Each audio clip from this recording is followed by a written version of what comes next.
close. He's taken actions, as you've seen, sanctions on India and other actions as well. He's made himself very clear that he wants to see this war end. दोस्तों, भारत और America के रिश्ते पिछले 2 दशकों में सबसे निचले level पर पहुंच चुके हैं और इसकी वजह है डोनाल्ड ट्रंप। पिछले कई दिनों से इसके संकेत मिल रहे थे कि अमेरिका भारत पर नए टैरिफ और प्रतिबंध लगा सकता है और अब अमेरिका ने ऐसा ही किया है। इतना ही नहीं, हो सकता है कि आगे चलकर अमेरिका और भी कई बड़े फैसले भारत के खिलाफ ले। अमेरिका के फैसले के बाद किस तरह से ब्रिक्स देश एक हो गए हैं। कल ही रूस के राष्ट्रपति पुतिन के द्वारा ब्रिक्स के सभी संस्थापक देश से बात की गई, जिसमें चीन, ब्राजील, भारत, अफ्रीका शामिल है। जियोपॉलिटिक्स से जुड़ी ये नई डेवलपमेंट जो निकल कर आई है, इसके बारे में डिटेल एनालिसिस इस वीडियो में करेंगे, इसीलिए वीडियो को अंत तक जरूर देखिएगा। साथ ही अगर आपको वर्ल्ड अफेयर्स, डिफेंस और फॉरेन पॉलिसी से जुड़ी वीडियो देखना पसंद है तो नीचे दिए गए सब्सक्राइब बटन को प्रेस कर बेल आइकन को जरूर दबा ले, जिससे हमारी डेली ऐसी वीडियो आप तक सबसे पहले पहुंच सके। तो चलिए शुरू करते हैं इस वीडियो को। दरअसल अमेरिका और भारत के रिश्तों में इन दिनों एक नई खटास दिखाई दे रही है।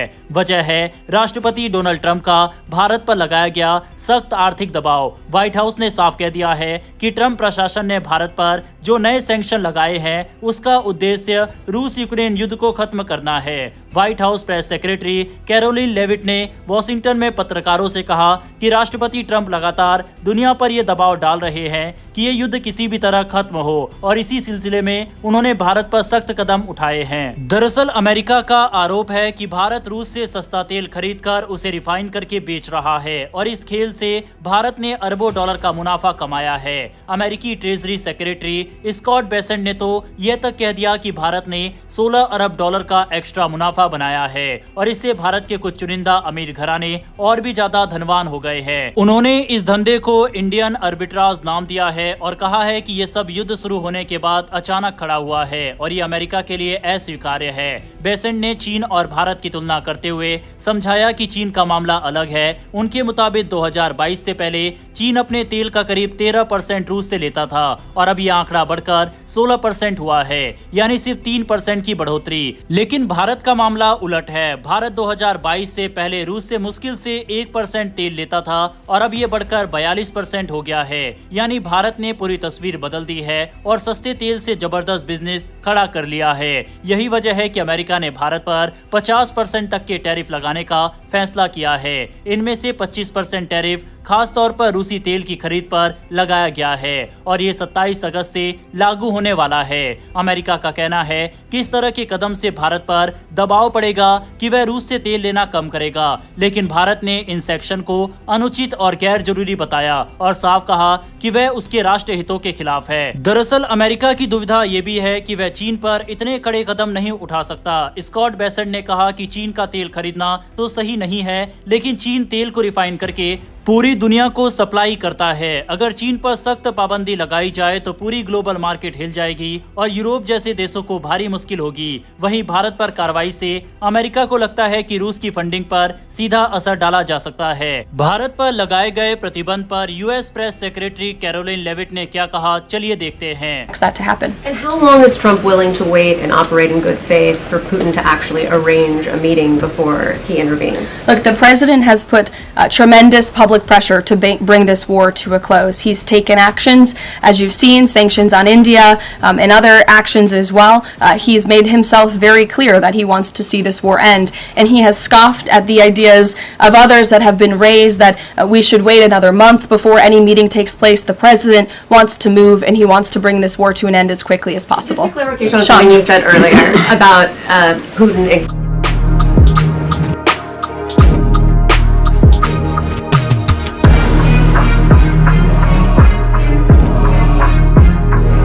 Cracked down pretty tough on India, which is importing a lot of Russian oil, but not so much when it comes to China.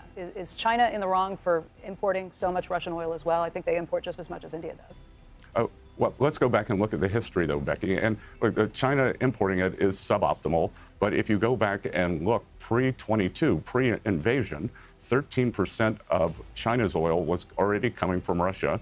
Now it's 16. So China has a diversified input of their oil. If you go back and look now, I believe India had less than 1% of their oil, 1%, and now I believe it's up to 42.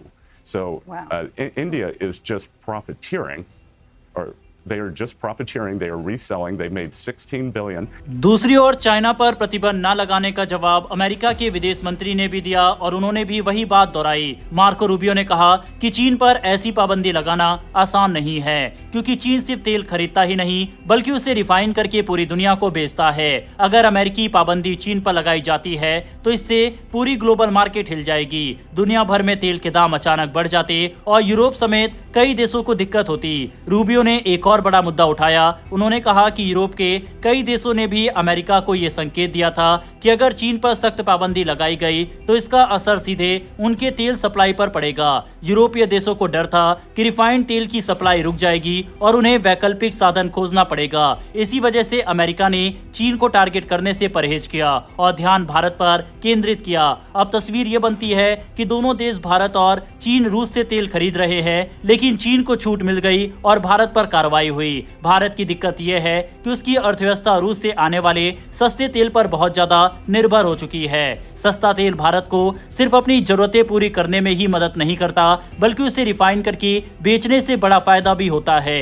इसने भारत की energy security को भी मजबूत किया है।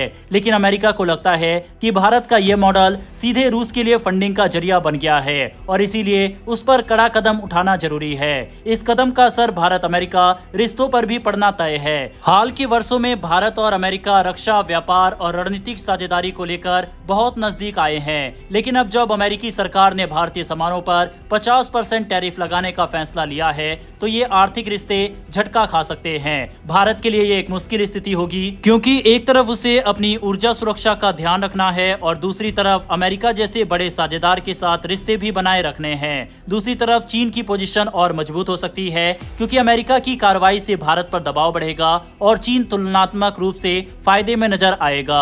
हालांकि भारत ये दलील दे सकता है कि उसने रूस से तेल खरीदकर अपने नागरिकों को महंगाई से बचाने की कोशिश की है और ये पूरी तरह उसके राष्ट्रीय हित में है, लेकिन अमेरिका इस तर्क को मानने के मूड में नहीं दिख रहा। दूसरी तरफ दोस्तों, अमेरिका ने इन सैंक्शन और टैरिफ का ऐलान उस समय किया जब भारत के अंदर चीन के विदेश मंत्री मीटिंग कर रहे थे। दूसरी ओर कल ही रूस के राष्ट्रपति पुतिन के द्वारा ब्रिक्स के सभी संस्थापक देशों से बात की गई और अमेरिका की नीतियों पर चर्चा की गई थी। पुतिन ने इससे पहले भी भारतीय प्रधानमंत्री नरेंद्र मोदी को अलास्का में हुई बैठक के तुरंत बाद फोन करके जानकारी दी थी और क्योंकि ट्रंप और पुतिन की मुलाकात सफल नहीं हुई थी, ये कयास पहले से ही लगाए जाने लग गए थे कि भारत पर इस तरह की कार्रवाई अमेरिका करेगा। यही कारण है कि पुतिन लगातार भारत के संपर्क में थे और अब ब्रिक्स के सभी देश इंक्लूडिंग चाइना इस मुद्दे पर भारत के साथ खड़े हैं। यानी कि आने वाले समय में और भी काफी बड़ी डेवलपमेंट भारत और अमेरिका के संबंधों में दिखाई दे सकती है।